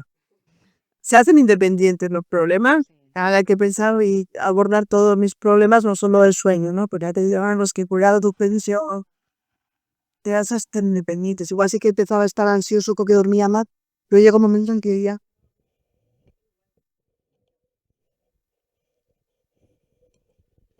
Hola, de momento os felicito. No sé, el haber venido y traer este tema de insomnio, de piernas inquietas, yo creo... Ah, vale, sí, perdón, que se me olvida. Esto era impensable hace 10, 15 años. Bien, ¿va separado las piernas inquietas con el insomnio o va todo unido y el estrés, la ansiedad también se une para las piernas inquietas? Esa es una pregunta, luego haré otra. Pues que mira, el insomnio puede ser una enfermedad o puede ser un síntoma. Entonces yo siempre digo que cuando vienen a la unidad de sueño nuestros pacientes vienen por 3 motivos, solo por 3 motivos. Bueno, vosotros incluso a veces igual tendréis los 3. Uno es que o no duermo, no empiezo a dormir o no duermo durante la noche o me despierto, ¿no? Como decía la compañera. Otro es me duermo en todas partes y otro es hago cosas raras mientras duermo. Entonces, con todo eso tenemos que ver con... El otro día me hacían una entrevista y me decían, es que hay más de 100 enfermedades del sueño. O sea, esos son los síntomas por los que vienen a nuestra consulta. Y de ahí tenemos que saber qué enfermedad tiene el paciente.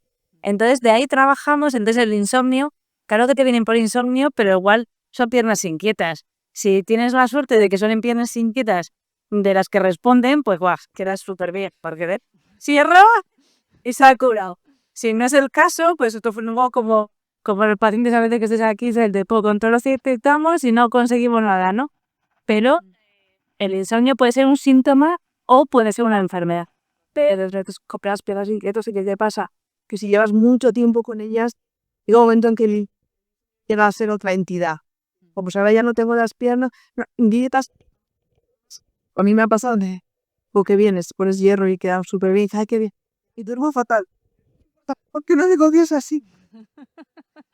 Tenerle una esa pelicita. Sí, sí que dirá, oye, pero esto duermo mal, ¿eh? Pero sí que es verdad que mola te entiendes, mira, duermo fatal. Es que no tengo las piezas seguras. ¿Qué pasa? Estoy en la cama. Desvisto, pero en la cama, bueno, pues sí que llega un momento que sí, es mucho tiempo se puede llegar a hacer independiente, ¿no? Como el estado de ánimo. Y pero igual sí que he empezado por el problema del sueño, pero llega un momento en que ya Como que se enquista. es prodigioso. Es que además hay mucho decalaje a la hora de diagnosticar. Igual nos llegan antes los pacientes con insomnio porque ¿quién no sabe que tiene insomnio? Quiero decir, yo sé si duermo bien o duermo mal, pero no tengo ni idea si tengo piernas inquietas o no, si no lo conozco, ¿no? Entonces, bueno, por suerte nosotros al final con toda la entrevista que se hace y se preguntan tantas cosas y se aborda de tantas maneras que puedes ir afinando un poco. No es fácil porque siempre se nos escapa alguien de no sé qué tiene, qué le pasa, qué le puedo poner. Pero bueno, cuando nos vienen esos casos también se presentan en sesión clínica, le preguntas a la compañera de al lado de por favor, ¿me das alguna idea más? Porque ya no sé qué más hacer. Y es lo bueno de las unidades de sueño, que trabajamos mucho en equipo. Y en los congresos, y bueno, en los congresos no solamente vamos ahí los médicos a hablar del último fármaco que ha salido, sino que también hay gente que nos cuentan casos reales. Y los casos reales aportan muchísimo más que todas las publicaciones científicas, porque hablan desde la experiencia que tienes tú día a día con los pacientes. Terapia intravenosa o eso que habéis dicho, que no crea estreñimiento, como el hierro, o eso que habéis dicho, se divide por 100 pastillas. En principio, Ya ha comentado que El hierro sí, la ardilla sí. Pero eso que habéis dicho que el intravenoso, saltas en línea. por eso Bueno, iba a hacer otra pregunta, pero creo que se han hecho todas. Y ahí el compañero ha hecho, yo tenía 6 preguntas, pero me va a quedar en 2. Bien, habéis comentado el déficit de hierro, dopamina y tal, pero en realidad yo creo que es una enfermedad también rara esta, de las que llaman raras, ¿no? Yo he estado dando palos de ciego durante bastantes años, todavía no lo sé si tengo piernas inquietas, sí que me despierto y todo esto lo he leído en alguna revista y veo que la tecnología y lo que estáis comentando aquí está muy bajita, cara a futuro, pues por supuesto que creo y deseo que se encontrarán otro tipo de fármacos, con lo cual nos vamos a alegrar todos. Y el especialista que trata esto es un neurólogo, ¿puede ser? Neurólogos, neurofisiólogos, en España no existe el somnólogo, digamos, como tal. Entonces, Vale, yo como paciente, ¿es paciente de aquí de Áraba? sí, yo como paciente, De sueño. sí, pero hasta llegar a la unidad del sueño, aquí hay que pasar muchos filtros. No. Y hacen interconsulta a la unidad de sueño. Por ahí hay alguien que dice que no. En un principio sí, tendría que ser así. Bueno,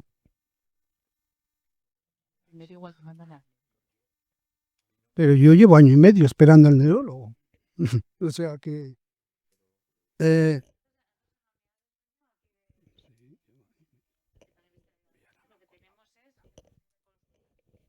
de no presenciales en el que puede ser que uno ronque y entonces primero te hagan una prueba así.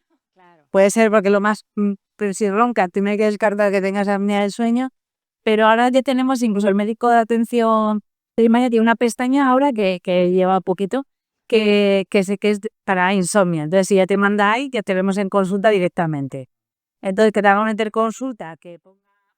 Pero es que si pones ronquido ya entras como en otra dinámica diferente, que tiene más lista de espera, las cosas como son. Y entonces nosotros te damos la consulta, que es la que dice mi compañera, que es una consulta con la enfermera, que te pregunta todo. 40 momentos, cuenta hasta con vosotros, se pregunta y le leéis qué medicaciones tomáis, todo, para que cuando otros y ya te mata al especialista que crea que mejor, pues de aparte dentro de la unidad de sueño, por eso, por ejemplo, hay algunos que igual vemos niños también, otros tratan más el tema de trastorno circadiano, otros más insomnio, otros más... Entonces, la enfermera te va a dar con uno de los que ya, según las preguntas que ha hecho. Y luego también eso nos ayuda mucho la primera vez que vienes, porque tenemos toda tu historia, que antes de que entres, pues ya nos hemos enterado de todas las cosas que les pregunto que... A mí esto no es... Es todos los días, ¿no?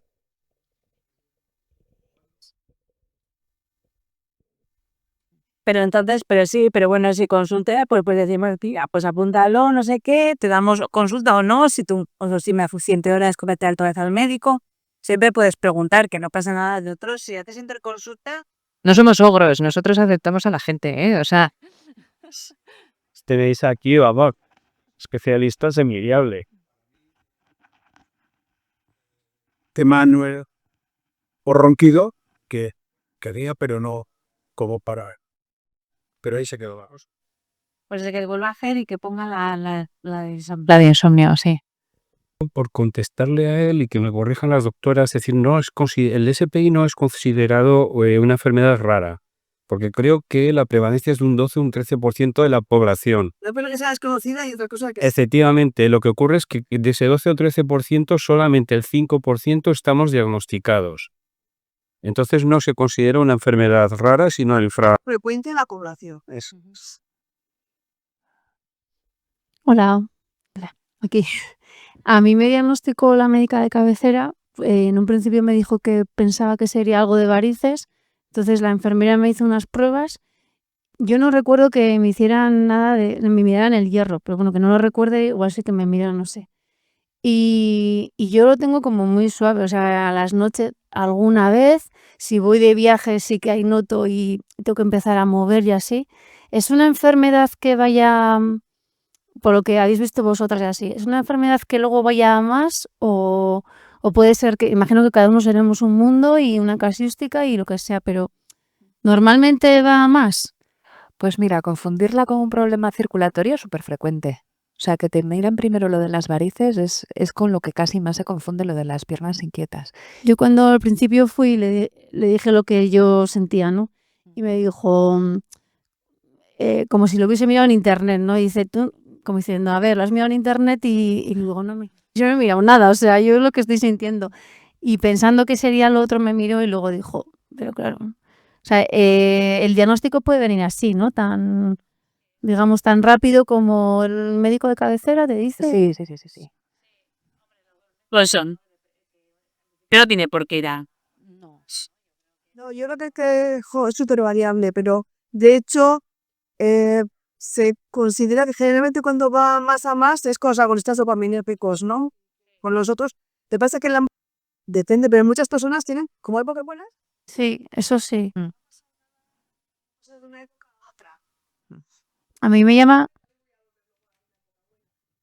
la atención cuando decís que gente que no sabe qué tiene, digo, sí es súper molesto, o sea, es que normal, te acostumbras y crees que es normal. pero sí. Que sí, que se acostumbra con eso. Vale, gracias. Tengo un paciente, por ejemplo, que tiene unas piernas inquietas terribles y tiene un movimiento de piernas horrible.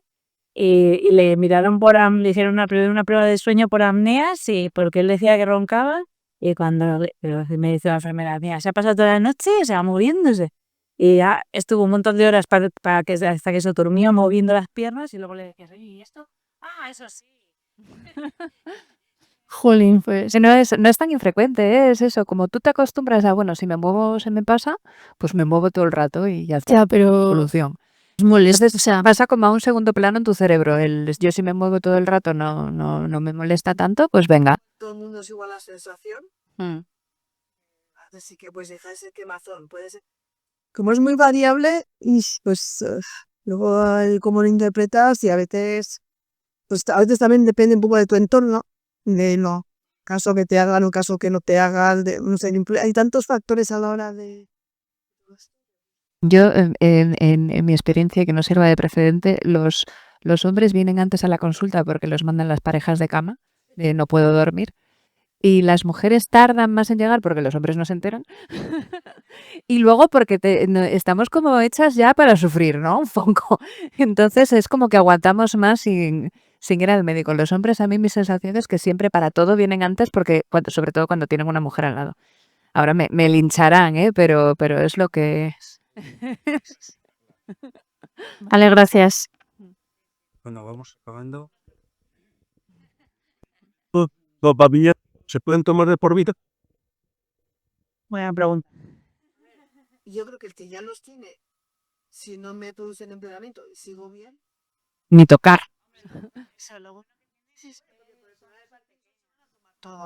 no pasa nada. Eso es chico.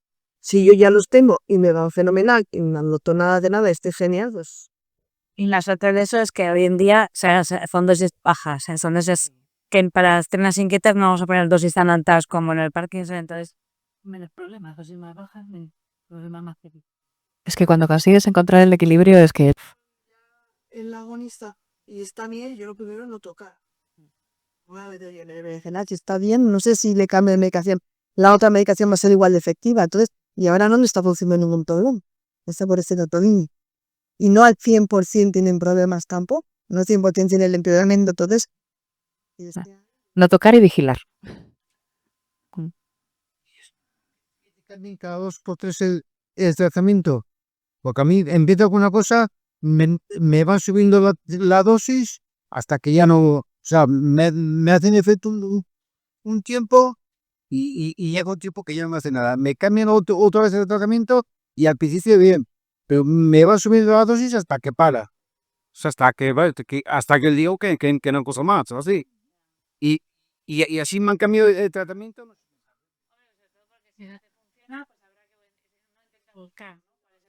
Claro, dentro de las alternativas que tenemos. Que también es el tope, si son de ese tipo de fármacos, llegan al tope aceptado para piernas inquietas y cambias de fármaco, para no pasarte del tope en piernas inquietas. Porque si te paras igual puede que te mejore, pero también puede ser que te salga el síndrome de augmentation y la gente lo pasa mal, entonces tenemos miedo y no queremos llegar a esos términos. Cuando llegas al tope, bueno, pues vamos a por otro, porque estoy en el tope y no te voy a subir de aquí. Es muy habitual tener varios fármacos a la vez también. No es, ojalá que tuviéramos uno específico y que te controle, como también los síntomas son tan distintos y la intensidad de los síntomas es tan distintos, es muy frecuente tener pues una gabapentina, un no sé qué y un no sé cuánto más, a ver si así te controlo, sobre todo para mantener las dosis mínimas de todos los fármacos. Vamos acabando. Por allí habían levantado la mano. Tiene cura. No. Tiene cura. Tiene cura. Pues a día de hoy, como no sabemos lo que ocurre realmente, pues no se arregló. Y que preguntaba yo más que en un artículo de país sobre la terapia cognitiva conceptual. Y no que es así. Pero, esto lo habéis experimentado con alguien, alguna gente de piernas inquietas. Cuando trabajamos más terapia cognitivo-conductual, trabajamos más en insomnio. Sí, claro, el insomnio sí que tiene un componente conductual importante, pero las piernas inquietas es más movimiento. Entonces, ¿qué se puede hacer de terapia cognitiva conductual, digamos, para piernas inquietas? Únicamente la higiene de sueño y nada más. O sea, a un paciente con piernas inquietas no le vas a decir, no estés tantas horas en la cama. no, porque no le aporta, ¿no? O sea, no, es igual que en realidad los ejercicios de relajación, hacer mindfulness viene bien para la vida en general, pero para las piernas inquietas en concreto, no. Entonces no hay una terapia que no sean fármacos ahora mismo que vaya a... Sí, porfa. No. Ah, Ese es el vídeo que tienes que darle aquí y el Yo os iba a comentar, vídeo. ¿Cuál es? a mí me llegó el SPI en el embarazo, cuando me quedé embarazada de Leire. Me salté el médico de atención primaria y llegué directamente al neurólogo. Y antes de conseguir diagnosticarme SPI, me hizo 2 polisomnografías. Entonces él me decía, o sea, hay un patrón. Él no me decía lo que me podía pasar, ¿no? Pero él estaba detrás de esta pista y decía, a veces te ajustas al patrón, pero otras veces no. Y al final su diagnóstico en mi caso llegó con un test de inmovilización, que me lo ha repetido infinidad de veces y que lo odio, o sea, es terrible.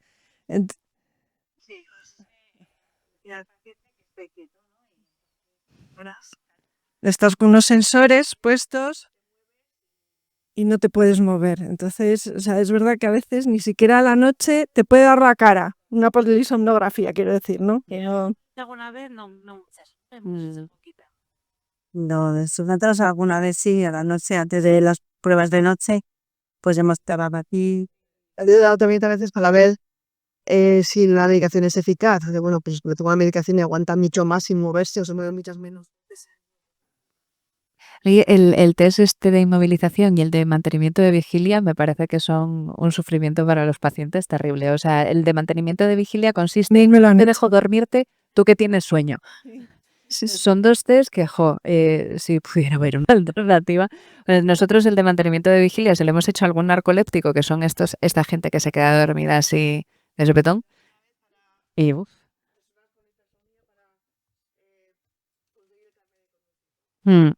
y eso también. Lo he hecho por ese motivo. Mm. No lo usas, pero Sí. Y también me han hecho ecografías para medir el nivel de hierro basal.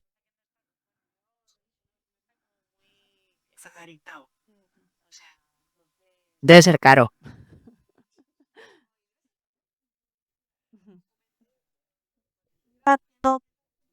Pero sí que sería un poco que sería ver el hierro en el cerebro, bueno, en un futuro, por lo menos de lo que sabemos. Pienso que igual dentro de un par de años estamos aquí y se sabe que hay una molécula que no conocíamos, ¿no?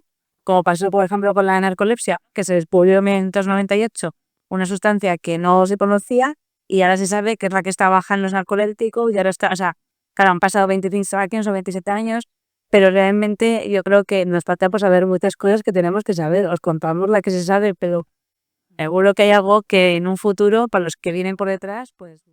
Nada, que hay que repetir. Iremos llegando. Iremos llegando, sí. Ya vamos. Vamos acabando, por favor. El nivel de hierro, lo importante es la ferritina. Por eso es que nosotros, lo importante es que nosotros tenemos como guía para poder dar tratamiento o no. El importante es el del cerebro. Lo que pasa que digamos que la ferritina es como el depósito de gasolina. Si lo tienes a medias, es probable que lo que tengas en el cerebro también. Parámetro 1, en principio estarías bien. No, porque Yo siempre he tenido problemas de hierro. es que lo normal de es lo que decía antes Elena, que lo normal empieza ya a partir de 10, pero nosotros queremos 75. O sea, no queremos el depósito de gasolina con 20 euros, lo queremos con 100 para que llegue suficiente al cerebro. Vamos a incrementar ese porcentaje. Pues con la medicación, con hierro. Yo diría que tienes el hierro bien, que no hace falta medicarte.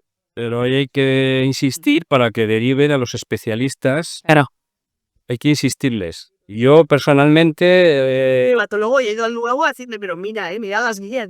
Pero ahí me dicen, mira las guías. Sí, claro, para ellos que si dietes no te da anemia. de la felicidad pues más normal. Entonces te viene normal y dices, voy a poner hierro. Yo en Pamplona, yo en Pamplona llevaba tiempo sin tener visita de revisión con mi neurólogo. Pues fui al médico y ¿por qué? Digo, pues porque quiero. Y a base de insistir me derivaron, hay que insistir. Porque es lo que dicen ellas, es decir, ellos se mueven en unos parámetros que no son. Si eres 45, para ellos es correcto, ¿cómo te voy a poner hierro? Es decir, pero es que tú estás por encima de 70. Si el día a día para el médico general, está por encima, no tienes anemia, está por encima de lo normal. Igual de 40, 60 por encima de lo normal. Pero pensar que esta persona necesita hierro, si no estás actualizado en piernas inquietas. ¿Puede ser algo que tiene algo que ver una miopatía con el síndrome de piernas inquietas? No. ¿No? Enfermedades diferentes. Ya, pero bueno, como te trata el neurólogo también. Luego trata muchas cosas. No. Tantas cosas. Ya. Bueno. No son incompatibles, pero es tener malas fuerzas. Sí. Pues agradecer mucho a las doctoras.